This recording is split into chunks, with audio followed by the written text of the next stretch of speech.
প্রিয় দেবদেবাসী, আপনারা বিভ্রান্ত হবেন না। আমার নমিনেশন বাতিল হয়নি এবং আগামীতে নমিনেশন সঠিক হয়ে যাবে। আমার অ্যাডভোকেটের সাথে আমি কথা বলছি, সেটা শুনুন।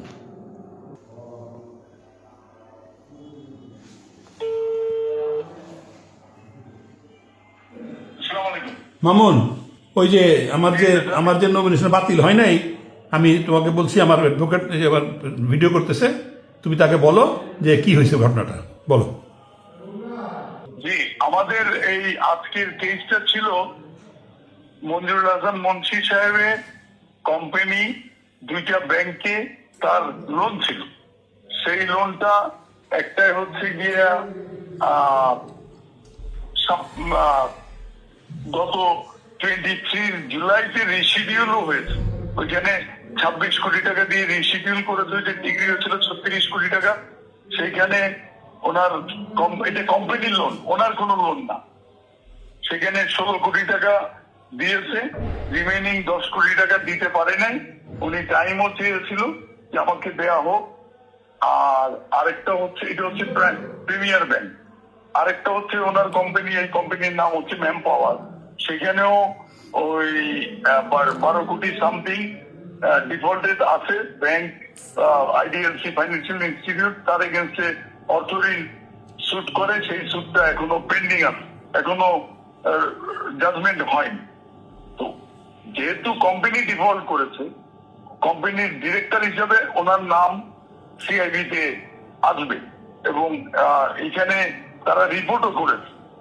তার কোম্পানিকে করেছে ম্যান পাওয়ার এবং ওই কোম্পানির যারা যারা ডিরেক্টর তাদের সবাইকে করেছে। সেইটাকে আমরা এই সিআইবির নামটা কেন অবৈধ হবে না এই মর্মে আমরা জয়েন্ট ডিস্ট্রিক্ট জাজের কোর্টে একটি টাইটেল সুট করি, ডিক্লারেটরি সুট, এবং সেখানে আমরা ইনজাংশন পেয়েছিলাম যে আমাদেরকে যেন এই ম্যান পাওয়ার এবং মঞ্জুরুল হাসান মুন্সি তারা দুইজন এখানে বাদী ছিলেন, তাদেরকে যেন ডিফল্টার ডিক্লেয়ার নাম না করা হয় এবং সিআইবিতে তাদের নাম যেন দেয়া না হয়। সেইটা জয়েন্ট ডিস্ট্রিক্ট জাজ রিজেক্ট করে। তার এগেনস্টে হাইকোর্ট ডিভিশনে ফার্স্ট মিসেলেনিয়াস আপিল করি।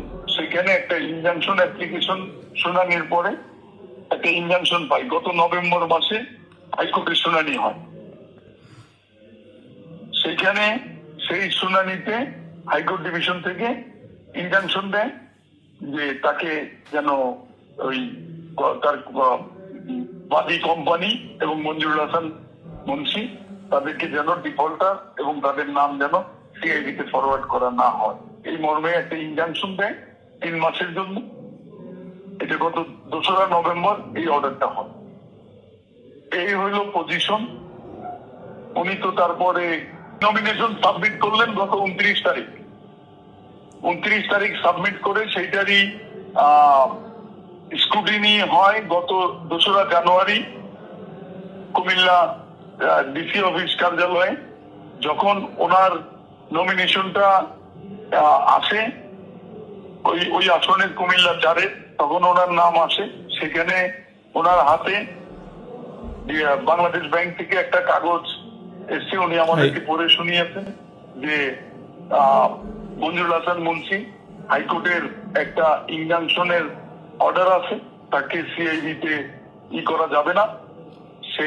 সেই মর্মে তার এই ঋণ খেলাপির কোনো ইস্যু নাই।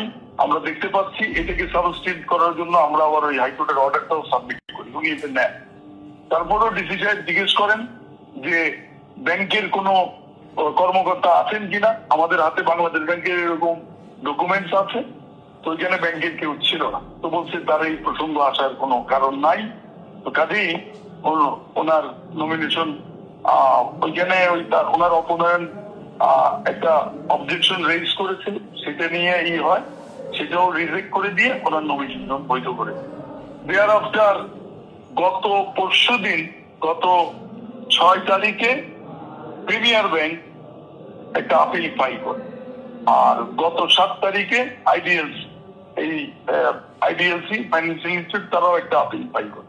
সেই দুইটা আপিল তারা চ্যালেঞ্জ করে। হাইকোর্ট গত 2রা নভেম্বর যে ইনজাংশন দিয়েছিল সেই অর্ডারের বিরুদ্ধে তারা আপিল করে। সেই আপিলেরই আজকে মহামান্য চেম্বার জাজ আদালতে শুনানি হয়। শুনানি অন্তে এটা ওই হাইকোর্টের অর্ডারটাকে স্টে করে।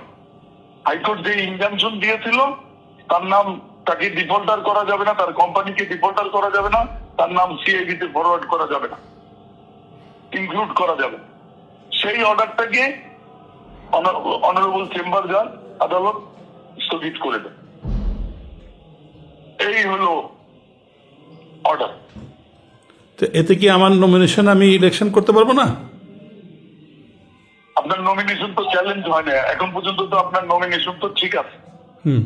আপনার নমিনেশন গত 2 তারিখে যেই নমিনেশনটা ভ্যালিড করেছে এটা তো এখনো ইনভ্যালিড হয়নি। ইনভ্যালিড হয়নি, তার মানে আমি সুপ্রিম কোর্টে তো তারা এটা চ্যালেঞ্জ করে না। তারা তাদের তো এই প্রেয়ার ছিল না যে ওনার নাম নমিনেশন থেকে ওনার নাম কাটা হোক। এইটাই মেইন পয়েন্ট। হ্যাঁ, ঠিক আছে, আমি সেটাই জিজ্ঞাসা করছি।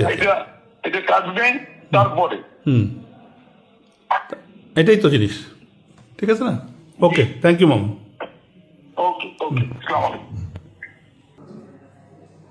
এই শুনানিটা শুনলেন তো আমার অ্যাডভোকেট সাহেবের, সুতরাং ফাইনাল শুনানি পর্যন্ত আপনারা অপেক্ষা করেন।